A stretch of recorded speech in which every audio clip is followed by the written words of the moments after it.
to my sewing vlog, The Seaside Sewist. I'm Natalie, and this vlog is all about looking back over 2022 and everything that I made. So I think I made, let me just quickly add up,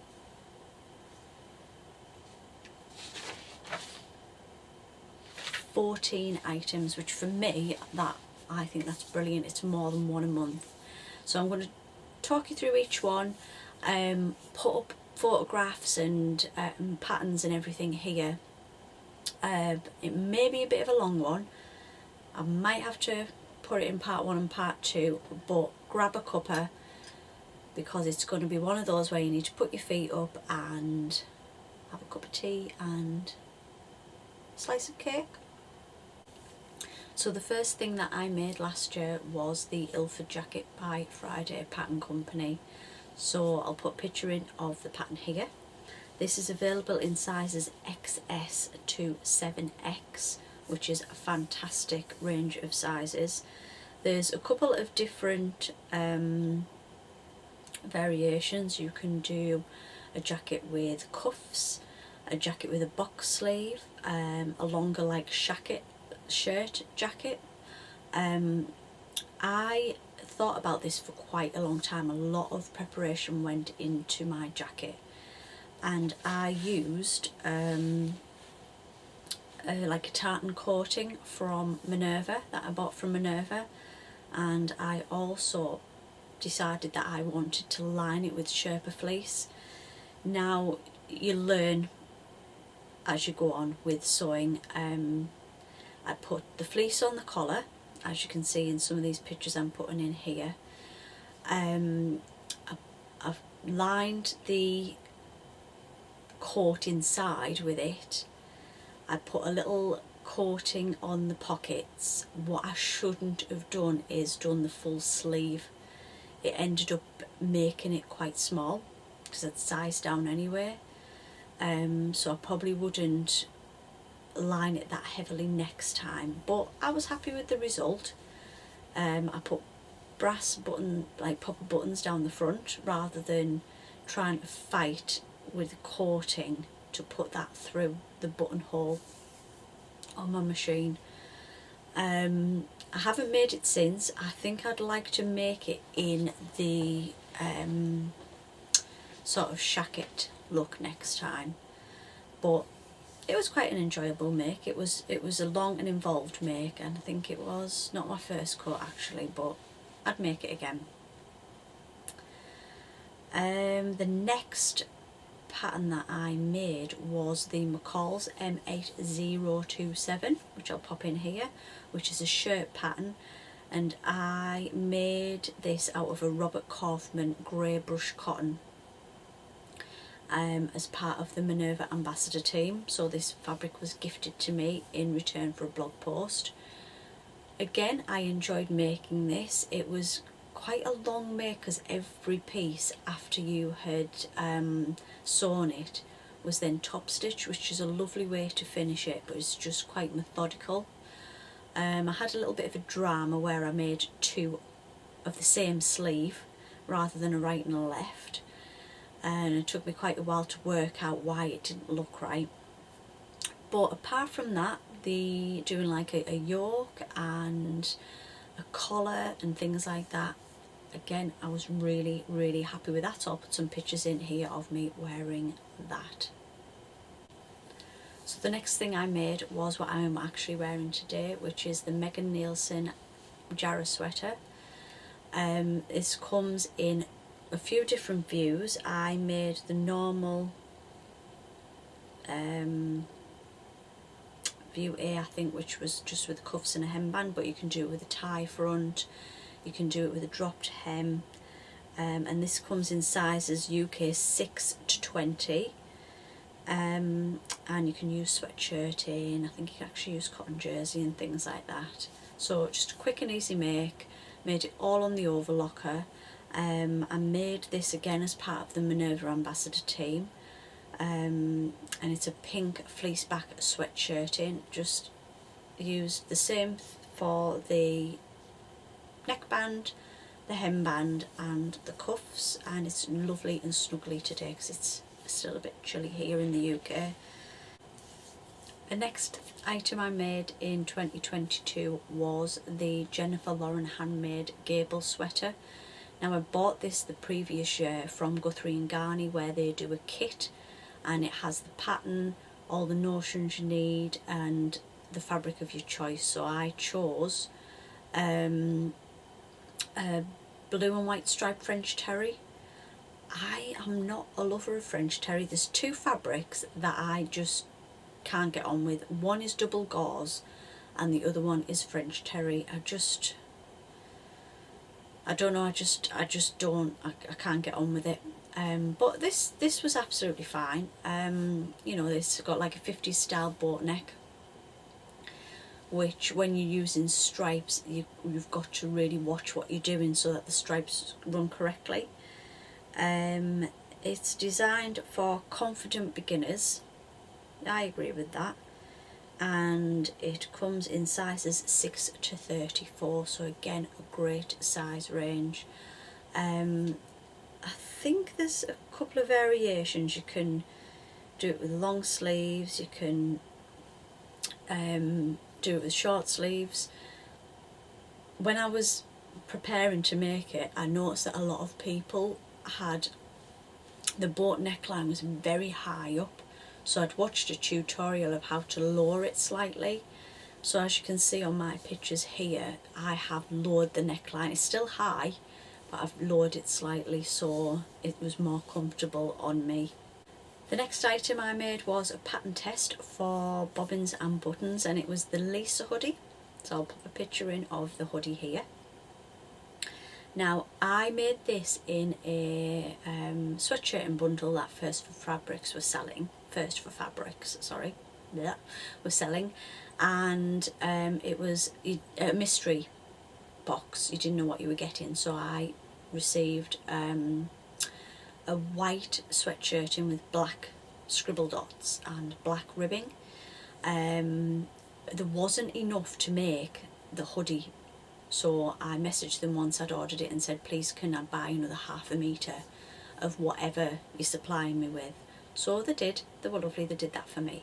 And I made the hoodie version where it's the wrap over hood, normal cuffs, normal hemband and a kangaroo pocket, and it was a great little make.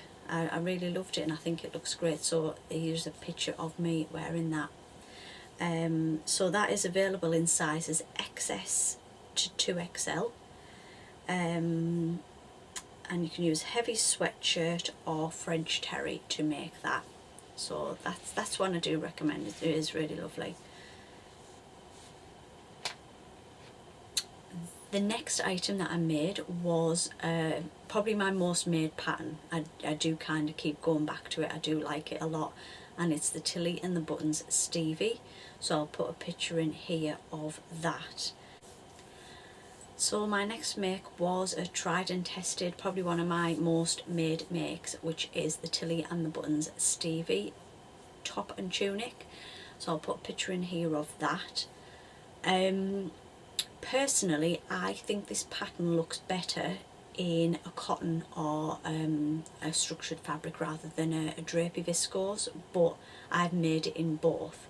And I made this, I used the size 2, and I used a blue sort of animal print viscose from it wasn't for First for Fabrics, I'm really sorry, it was from Rainbow Fabrics. And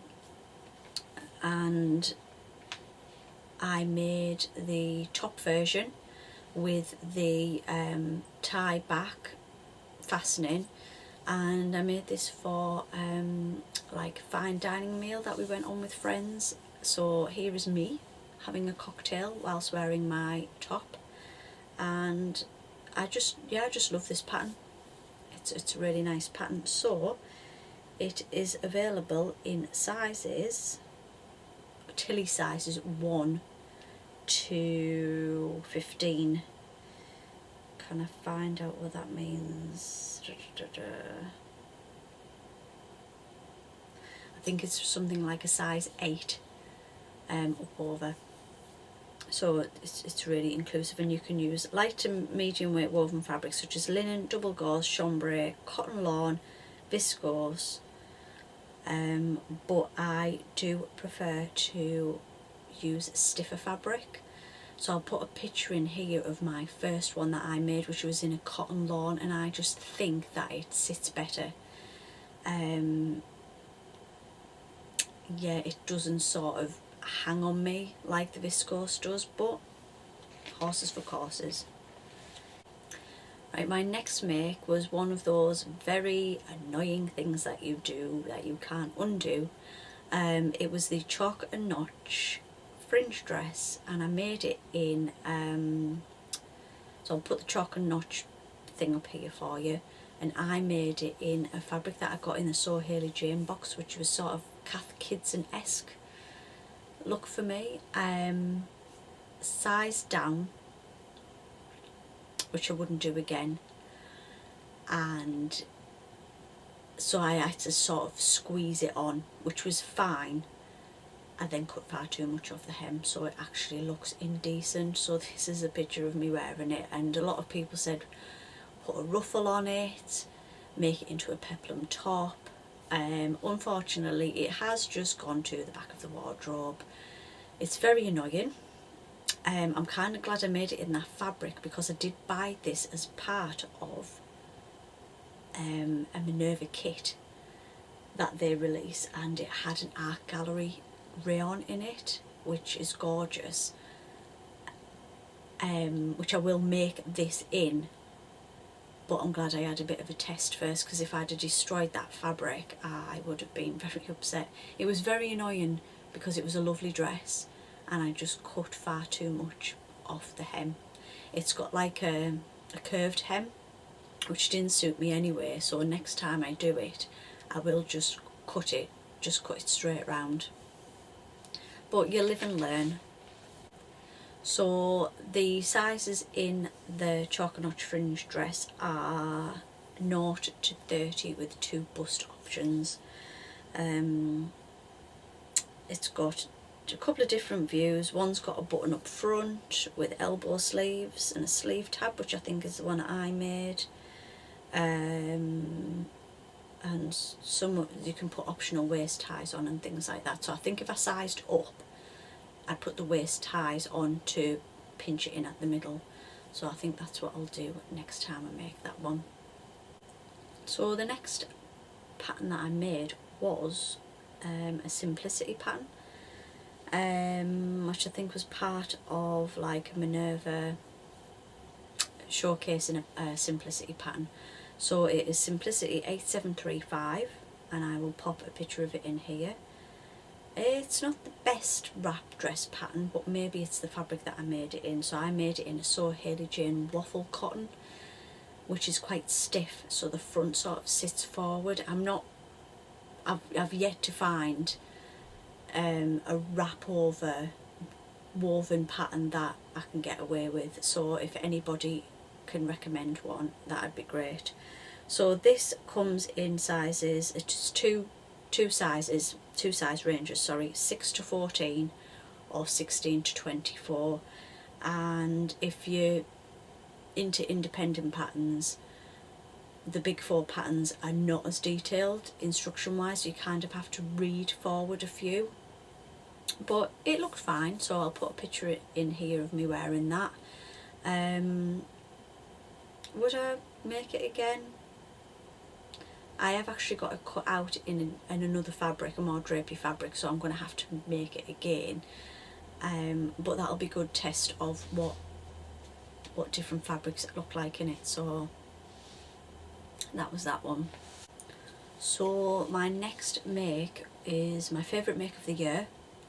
My favourite make ever. It's the most perfect thing I have ever made, and it's a dress that I made for a family wedding, and I decided earlier on in the year, the wedding was at the end of August, beginning of September I think actually, that I was going to make a dress. And I had 2 meters of fabric that I bought from Lamazi years ago in the Boxing Day sale. So I bought another 2 meters of of it from Minerva and made the Elsie dress by Sew Over It. So it's a very sort of structured dress. It's got a curved V neckline, princess seams, dramatic pleats, and a nod to our favourite fashion of the 50s.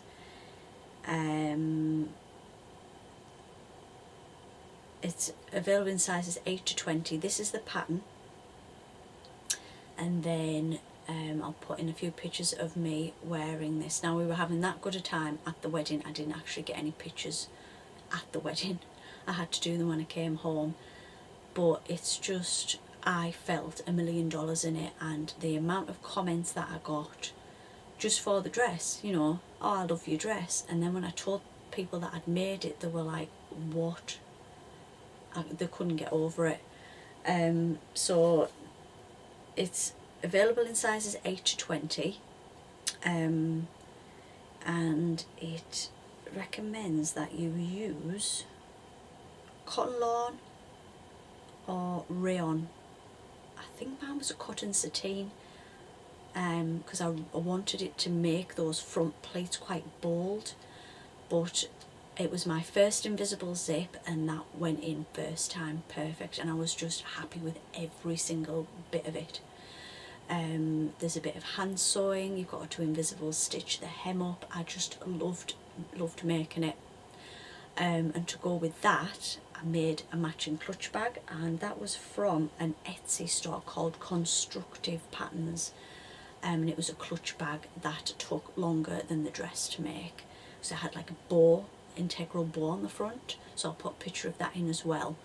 Again, I'll list everything I'm talking about here in the description box, but that lady who has that Etsy shop with the bags on has some amazing bag patterns on there, so I'd really go and check her out. So the next garment that I made was part of being in the Minerva Ambassador team. So I chose a blue floral broadcloth fabric, and it was showcasing using a Vogue pattern, so you got to choose a Vogue pattern as well, and I chose the V9100, which I'll put a picture in here. Now this was very similar to the dress that I just made from Sew Over It. Few of the parts of it were a bit different, but I actually incorporated some of what I'd done with the Sew Over It dress into this dress. So this is in, it's a big 4 thing. I think I ordered the pattern that's 8, 10, 12. Then there's a pattern that's 14, 16, 18, 22, 20, 22. So it goes from size 8 to size 22, but across 2 different patterns. Where I make on a Sew Over It pattern a straight size 10, so that Elsie dress from Sew Over It was a straight size 10, and I didn't have to do any bodice adjustments, any waist adjustments, nothing. This one I did a size 10, and the bodice was far too big. I had to take in seam allowances, I had to do quite a lot of work on it to get it to fit me, and it did in the end. I'll put a picture in here of me wearing it.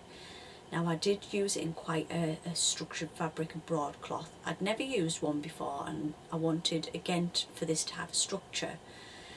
So this is a little bit different, where with the Elsie dress you've got those big pleats at the front. Well, the pleats are all the way around, but they're quite a big box plate, and they're quite you know, they make you look at the pattern, where this is more of a gathered skirt. One of the things I don't like about dressmaking is gathering. I can't do it properly, it just ungathers, or I sew it in and then it just ungathers. Am I doing something wrong? Please let me know. I'd rather put pleats in something than gathers. So yeah, so again, it was great to go from an indie pattern company, an English indie pattern company, to then an American Big 4 pattern company for a very similar dress, and there was similarities, but there were also quite big differences as well. So I did very much prefer making the Elsie. So my next make is probably my least favourite ever make, and it's the Irma blouse and dress by I Am Patterns. Where do I even start with this? It looks great on some people. I don't do oversize. I'm petite. I'm 5'3½". I'm a size 8 to 10. Oversized things just totally, they just hang on me. I'll put a picture in of the pattern here, which looks great on some people. It really does. It might have been the fabric that I chose. It comes in sizes 34 to 52. But I made the smaller size and that was still too big for me. There was bits in the pattern that I either didn't understand it or it just wasn't there at a point where you've put the collar on, but this button stand that you've put on here, at no point does it tell you to finish it. So I literally had to turn it over and sew it. I used a Minerva exclusive viscose, which was gorgeous, absolutely gorgeous. It would have made a lovely dress. But I just hated this make. I got about halfway through and it was for a Minerva Blog post. So sorry about that. Oh, the frame has obviously changed. The battery ran out. I've been waffling on for that long. So yeah, coming to the end of that I Am Irma blouse. I just do not want to go there again at all. Thank you very much. Right, my next make was a bit of a, it was to take part in a challenge where you had to upcycle. So I think it was called Sew Upcycle 2022, and you literally had to get a garment that needed upcycling, or you'd left it in the to-do pile or whatever. And I'd made, or started to make, the Sudley dress by Megan Nielsen, I think, in a brushed tartan that we got in a Sew Hayley Jane box a couple of years ago, and I think I just made it too big. It just hung on me. This is becoming a bit of a theme, isn't it, really?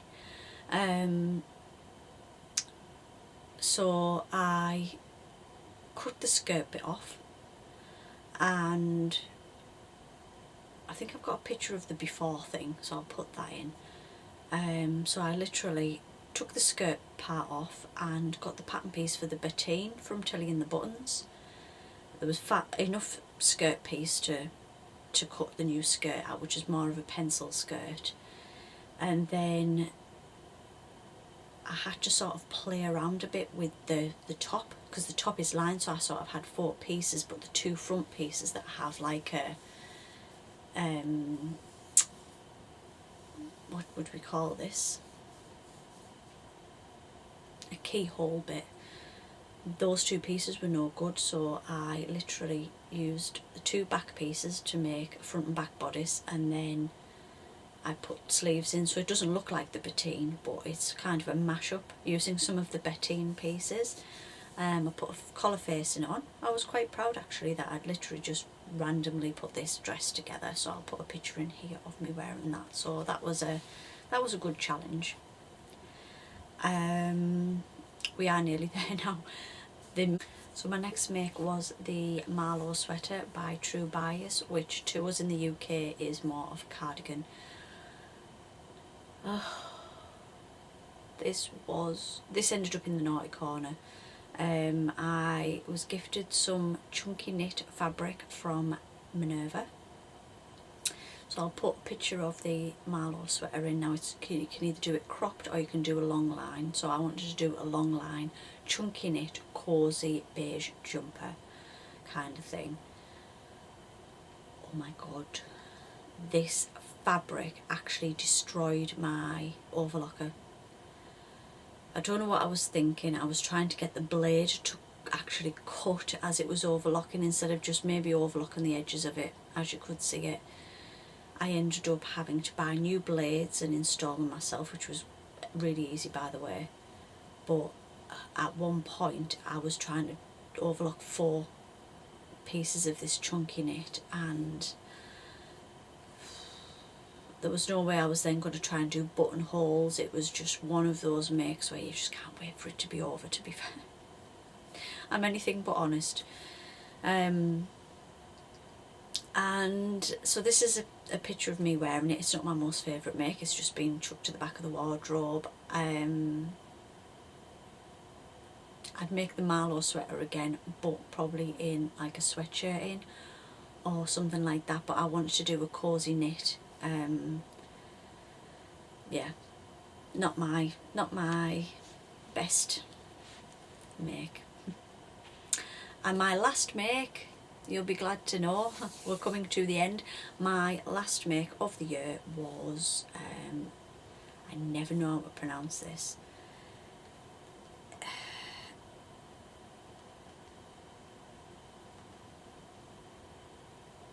I think it's pronounced Eilidh. It's an Eilidh twist dress. It is spelled Eilidh, so for, I think it's Irish, so for anyone watching, if I'm pronouncing it wrong, I am sorry, but that's how I pronounce it. And I've made this before with the twist at the front, so I'll put a picture in of the pattern, and I'll also put a picture in of the original one that I made a couple of years ago, which was in like a stretch polyester. Now I made this one in an exclusive Minerva exclusive French terry called Boudoir Bouquet, and the fabric is stunning. I shouldn't have made this dress in that fabric. It made the knot too bulky. So I wore this on Christmas Eve to go out for a family meal. Again, lots of compliments, but again, my love-hate relationship with French terry. I don't do French terry. It didn't have the stretch that it needed. It looked good. I'll put a picture in here of me wearing it. But next time I make that dress, which is a beautiful dress and it's so easy to sew up, I'll make it in a viscose jersey or a more stretchy fabric than French terry. But again, you live and learn. So looking back on 2022, 14 garments, great. Some I've loved, some I've hated. I've learnt a lot of things. So heading into 2023, I've put up my Make 9 plans. I think I want to make things with a bit more skill. So I always try to look for a pattern that incorporates a skill that I haven't done yet, like I don't know, an invisible zip or buttonholes, or you know, something like that, something that's lined. So I do like to push myself that way, but there's also plenty of times when I'm on a palette cleanser, which a couple of these things were. To be fair, looking back through a lot of that, apart from a couple of the stretch tops, were quite involved makes. But let me know what you think. Have you made any of the patterns that I made? What did you think of the Irma? Does anyone hate French terry as much as I do? I think I actually hate double gauze more. Those two fabrics just don't sit on my body right. I'm just not comfortable in them. So please give me thumbs up if you've enjoyed my review of 2022, and please subscribe if you want to see me waffling on for more. So I'm sorry that we cut off a bit in the middle there, but I'm sure I can tape it together so it looks quite seamless. Until next time, bye.